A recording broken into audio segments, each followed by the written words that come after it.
Chris Wallace is going to destroy Donald Trump over this topic.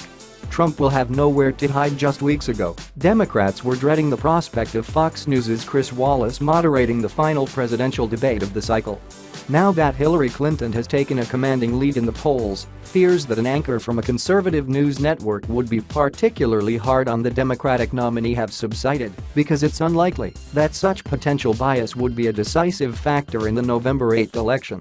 But given the topics that Wallace chose for this debate, including debt and entitlements and the economy, and Wallace's track record in discussing these topics, it's not exactly clear why Democrats were concerned in the first place.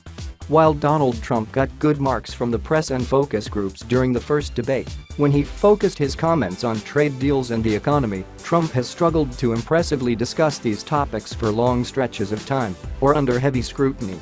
He has yet to explain the mechanics of how new trade deals will create high-paying jobs here in America.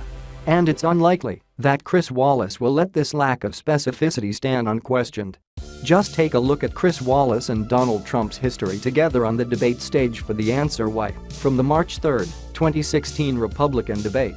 Wallace: Mr. Trump, your proposed tax cut would add $10 trillion to the nation's debt over 10 years, even if the economy grows the way that you say it will. You insist that you could make up for a good deal of it, you say, by cutting waste, fraud, and abuse. Trump: Correct. Wallace: Like what? And please be specific. Trump: Department of Education. We're cutting Common Core. We're getting rid of Common Core. We're bringing education locally. Department of Environmental Protection. We are going to get rid of it in almost every form. We're going to have little tidbits left, but we're going to take a tremendous amount out. We have various other things. If you look at the IRS, if you look at every single agency, we can cut it down, and I mean really cut it down and save. The waste, fraud, and abuse is massive. Larry Kudlow, great guy, everybody respects him, said my plan for taxes and tax cutting is the best by far of everybody.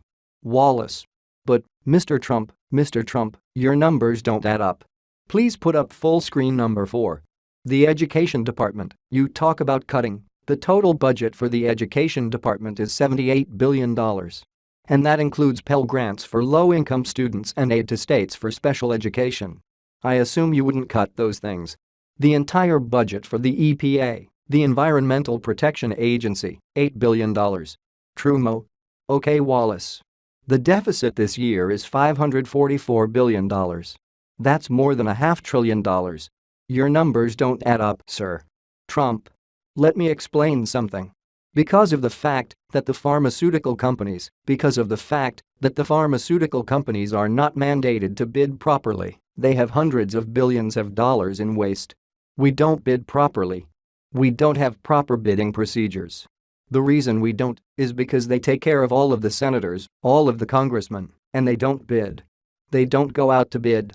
Wallace: Mr. Trump, take a look, excuse me. You are talking about hundreds of billions of dollars, Wallace. No, you are not. Trump: If we went out to the proper bid. Of course you are. Wallace: No, you're not, sir. Let's put up full screen number 2. You say that Medicare could save $300 billion a year negotiating lower drug prices.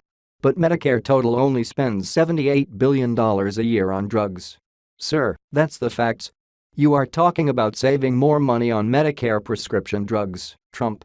I'm saying saving through negotiation throughout the economy. You will save $300 billion a year. Wallace: But that doesn't really cut the federal deficit. Trump: And that's a huge, of course it is. We are going to buy things for less money. Of course it is. That works out, Wallace. That's the only money that we buy, the only drugs that we pay for is through Medicare. Trump: I'm not only talking about drugs, I'm talking about other things. We will save $300 billion a year if we properly negotiate. We don't do that. We don't negotiate. We don't negotiate anything.